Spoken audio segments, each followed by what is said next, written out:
दोस्तों, जैसे कि आपको पता है कि एसएससी एमटीएस 23 अक्टूबर का फर्स्ट शिफ्ट का एग्ज़ाम हो चुका है और इसमें जो क्वेश्चंस पूछे गए थे जीके जीएस के, वो कुछ क्वेश्चंस हमें प्राप्त हुए हैं जिसका हम लोग एनालिसिस करने वाले देखने वाले हैं। साथ ही यदि आप चैनल पर नए हैं तो चैनल को सब्सक्राइब कर दीजिए और वीडियो को लाइक कर दीजिए। साथ ही अपने दोस्तों को भी शेयर कर दीजिए ताकि वो भी इस चैनल से जुड़ सकें और आने वाली वीडियो को देख सकें, उसका नोटिफिकेशन उन्हें प्राप्त हो सके। तो चलिए हम देर न करते हुए आपका वीडियो को शुरू करते हैं। साथ ही यदि आप इस वीडियो का पीडीएफ चाहते हैं तो आप हमारे टेलीग्राम चैनल से जुड़ जाइएगा, जिसका लिंक आपको डिस्क्रिप्शन में मिलेगा। तो पहला क्वेश्चन पूछा गया था कि जनसंख्या से संबंधित ये क्वेश्चन था। जनसंख्या से जो आपका जनगणना से 2011 की जनगणना, इससे काफ़ी ज़्यादा प्रश्न पूछे गए जा रहे हैं, जो कि आप देखेंगे हमारे प्रीवियस वीडियो में देखेंगे तो उसको बहुत अच्छे से कवर किया गया है। 2011 की जनगणना के अनुसार भारत की जनसंख्या घनत्व क्या था? According to the 2011 census, what is the population density of India? तो 382 प्रति वर्ग किलोमीटर ये आपकी जनसंख्या घनत्व होता पूरे भारत का। 2011 की जनगणना के अनुसार बिहार की जो जनसंख्या घनत्व था, यानी कि जो आपका पॉपुलेशन डेंसिटी थी बिहार की, वह 1106 व्यक्ति प्रति वर्ग किलोमीटर थी और यह पहले स्थान पे था। पश्चिम बंगाल का अगर देखा जाए तो 1028 है, जो कि दूसरे स्थान पे है, और उत्तर प्रदेश 829 व्यक्ति प्रति वर्ग किलोमीटर के स्थान पे प्रति व्यक्ति किलोमीटर, और केरला जो है 860 प्रति व्यक्ति किलोमीटर वहाँ का जनसंख्या घनत्व है। जनगणना 2011 जो थी वो आपकी 15वीं जनगणना थी, और आज़ादी के बाद की अगर जनगणना कहें तो ये 7वीं जनगणना थी। आदर्श वाक्य क्या था हमारी जनगणना का? ये 2011 की जनगणना का आदर्श वाक्य जो था वो था, हमारी जनगणना हमारा भविष्य। अगला क्वेश्चन पूछा गया था कि 4 फरवरी के स्थिति के अनुसार उत्तराखंड हाई कोर्ट की पहली महिला चीफ जस्टिस कौन बनी थी? यानी who was the first women chief justice of Uttarakhand high court as of 4 February 2024? तो ये रितु बाहरी जी थी, यानी जस्टिस रितु बाहरी, जो कि 4 फरवरी 2024 को उत्तराखंड के हाई कोर्ट की चीफ जस्टिस बनी थी और महिला थी। न्यायमूर्ति रितु बाहरी जो है 8 महीने के कार्यकाल के लिए 10 अक्टूबर 2024 को सेवानिवृत्त हो गई वो, क्योंकि इनका कार्यकाल जो था केवल 8 महीने रहा। जब आपको पता है कि जब एज ख़त्म हो जाता है तो जो वकील होते हैं, जो आपके जज होते हैं, वो रिटायर हो जाते हैं। तो ये 10 अक्टूबर 2024 को रिटायर हो गए। उससे पहले ये चीफ जस्टिस वहाँ पे 4 फरवरी 2024 को नियुक्त हुई थी। चलिए आगे देखते हैं अगला क्वेश्चन। अगला क्वेश्चन पूछा गया था कि सबसे ज़्यादा महिला T20 कप किसने जीता था? यानी कि कौन सी टीम है जिसने सबसे ज़्यादा T20 वर्ल्ड कप, महिला T20 वर्ल्ड कप जीता है? तो who won the most women's T20 world cup? तो ये ऑस्ट्रेलिया है। ऑस्ट्रेलिया जो है सबसे ज़्यादा, यानी कि 6 बार, 2010 में, 2012, 2014, 2018, 2020, 2023 में इसने क्या किया है? वर्ल्ड कप को जीता है। महिला T20 वर्ल्ड कप की पहली अगर विजेता पूछा जाए तो यह इंग्लैंड थी, 2009 में जीती थी, और 2009 में ही महिला T20 वर्ल्ड कप की शुरुआत की गई थी।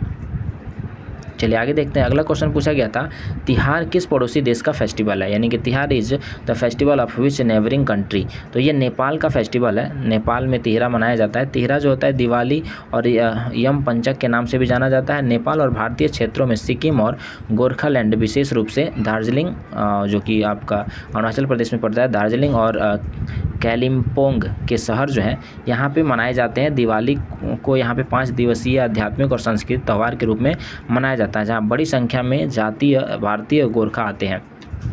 चलिए आगे देखते हैं। अगला क्वेश्चन पूछा गया था कि बॉम्बे जयश्री को 2023 में कौन सा अवार्ड दिया गया था? यानी which award was given to the Bombay Jayashri in 2023?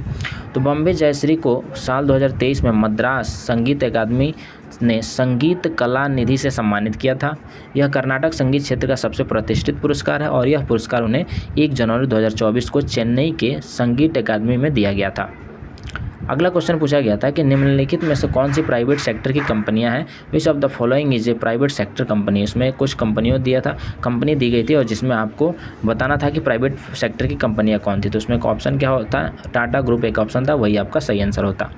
अगला क्वेश्चन पूछा गया था कि जास्कर, हुंजा और नुब्रा किस सहायक नदियाँ हैं? यानी Zanskar, Hunza and Nubra are tributaries of the which river? तो ये सिंधु नदी की सहायक नदियाँ हैं। सिंधु नदी जो होती है वो हिमालयी सहायक नदियाँ हैं।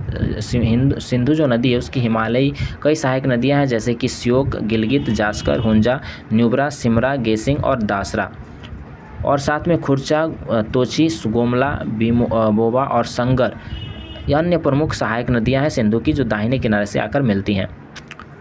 रवि, सतलज, रावी, ब्यास, चिनाब और झेलम, ये 5 जो नदियाँ हैं वह भी सिंधु नदी की सहायक नदियाँ हैं, और जहाँ पे ये मिलती हैं उसे पंचनद के नाम से जाना जाता है।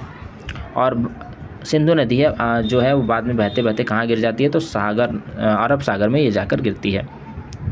अगला क्वेश्चन पूछा गया था कि सर्वोच्च न्यायालय के मुख्य न्यायाधीश की नियुक्ति कौन करता है, यानी who appoints the chief justice of the supreme court.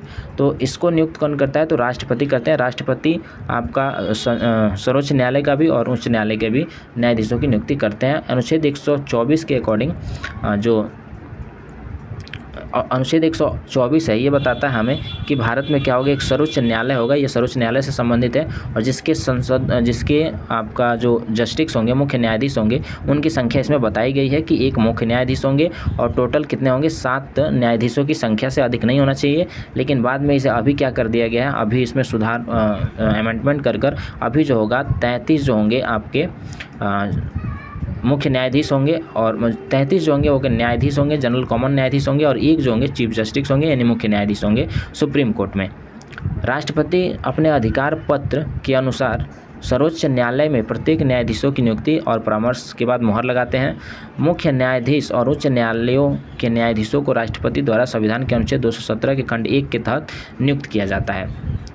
अगला क्वेश्चन, योग्यता अगर पूछा जाए कि सर्वोच्च न्यायालय के जो न्यायाधीश है उनकी योग्यता क्या होनी चाहिए, तो वह भारत का नागरिक होना चाहिए, किसी उच्च न्यायालय में कम से कम 5 वर्षों का न्यायाधीश के रूप में अनुभव होना चाहिए, या किसी उच्च न्यायालय में कम से कम 10 वर्षों का वकालत का अनुभव होना चाहिए।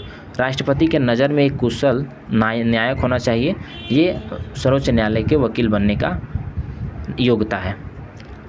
अगला क्वेश्चन है, पूछा गया था कि सन 1898 में परमाणु का प्रथम मॉडल किसने प्रस्तावित किया था, यानी who proposed the first model of the atom in 1898। तो जे थॉमसन जो है इन्होंने परमाणु का मॉडल प्रस्तुत किया था। सर जे थॉमसन ने परमाणु का प्रथम मॉडल प्रतिपादित किया था, जिसे प्लम पोलिंग मॉडल के नाम से भी जाना जाता है। इस मॉडल के अनुसार परमाणु का जो धनात्मक आवेश होता है परमाणु के संपूर्ण आयतन में एक समान रूप से वितरित होता है, तथा जो ऋणात्मक आवेशित इलेक्ट्रॉन होता है वह तरबूज के बीजों की भांति उसमें फंसे रहते हैं।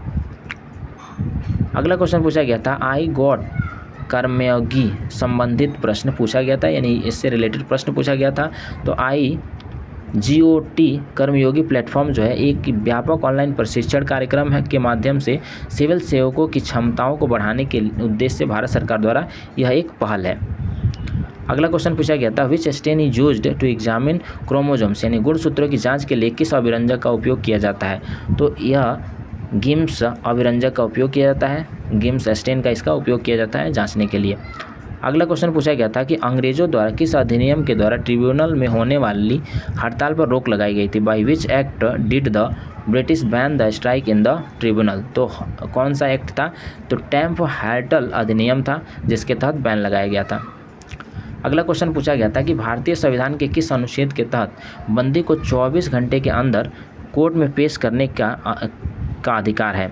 तो under which article of the Indian constitution a prisoner has the right to produce in court within 24 hours.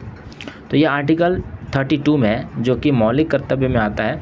तो मौलिक अधिकार में आता है, मौलिक कर्तव्य नहीं मौलिक अधिकार में आता है, जिसमें बंदी को जो बंदे होते हैं उन्हें राइट होता है, यानी बंदे का मतलब जो प्रिजनर्स होते हैं उनको यह राइट्स होता है कि वो उन्हें 24 घंटे के अंदर कोर्ट में पेश करना होता है, जिसमें गाड़ी वगैरह का जो समय होता है वो काउंट नहीं किया जाता है। भारतीय संविधान के अनुच्छेद 32 के तहत बंदी को 24 घंटे के अंदर कोर्ट में पेश करने के लिए बंदी प्रत्यक्षीकरण यानी कि हैबियस कॉर्पस रीट जारी करता है। कौन? सुप्रीम कोर्ट जारी करता है, जिसमें आर्टिकल 32 के तहत जिसमें क्या होता है करना होता है 24 घंटे के अंदर बंदी को पेश करना होता है सुप्रीम कोर्ट में। भाग 3 को भारतीय संविधान का मैग्ना कार्टा भी कहा जाता है, ये याद रखिएगा। अगला क्वेश्चन पूछा गया था कि किसने लिखा है कि जजिया अपने भाइयों से भी अधिक योग्य और शिक्षित थी। Who wrote the that Razia was more capable and educated then the her brothers. क्योंकि हम जानते हैं कि रज़िया जो है, वो रज़िया किसकी बेटी थी, तो इल्तुतमिश की बेटी थी। और इल्तुतमिश के मर जाने के बाद उसके उत्तराधिकारियों को देखा गया तो उसके जो पुत्र थे वो ज़्यादा एक तरह से कहते योग्य नहीं थे, बल्कि रज़िया ज़्यादा योग्य थी। लेकिन लड़की होने की वजह से इसे, चूँकि इल्तुतमिश मरते वक्त कह चुका था, मरते समय उसने बताया था कि मेरा जो उत्तराधिकारी होगा वो मेरी बेटी रज़िया होगी, लेकिन उसे रज़िया को बनाया नहीं जा रहा था। बाद में जब उसने एक तरह से कहें तो विरोध किया, उसके बाद उसे शासन बनाया गया, उसे शासक बनाया गया। तो रज़िया को अगर हम देखें तो रज़िया का जन्म जो होता है 1205 ईस्वी में हुआ था और यह 1236 से लेकर 1240 तक शासन की थी। यह एक तरह से कहा जाए तो दिल्ली की पहली महिला शासिका थी। चलिए, तो ये क्वेश्चंस थे जो आपके आज फर्स्ट शिफ्ट में पूछे गए थे। इनके एक्स्ट्रा फैक्ट्स आप देख चुके हैं और साथ ही बहुत जल्द हम चैनल पे कुछ ऐसे क्वेश्चंस को लेके आएंगे जो ज़्यादा रिपीट हो रहे हैं और साथ ही जो एक्स्ट्रा फैक्ट्स उनका कवर किया जाएगा, क्योंकि अभी सिर्फ एनालिसिस में इस वीडियो में ज़्यादा एक्स्ट्रा फैक्ट कवर नहीं किया गया है। तो जल्द ही वो सभी वीडियो आपको देखने को मिलेंगे, तो इसलिए आप चैनल से जुड़े रहिए और साथ ही आप क्वेश्चन रिव्यू के लिए हमारे टेलीग्राम चैनल पर क्वेश्चन को भेजिए ताकि हम क्या कर सकें, रिव्यू करा सकें। तो चलिए फिर मिलते हैं हम लोग अगले वीडियो में, तब तक के लिए धन्यवाद।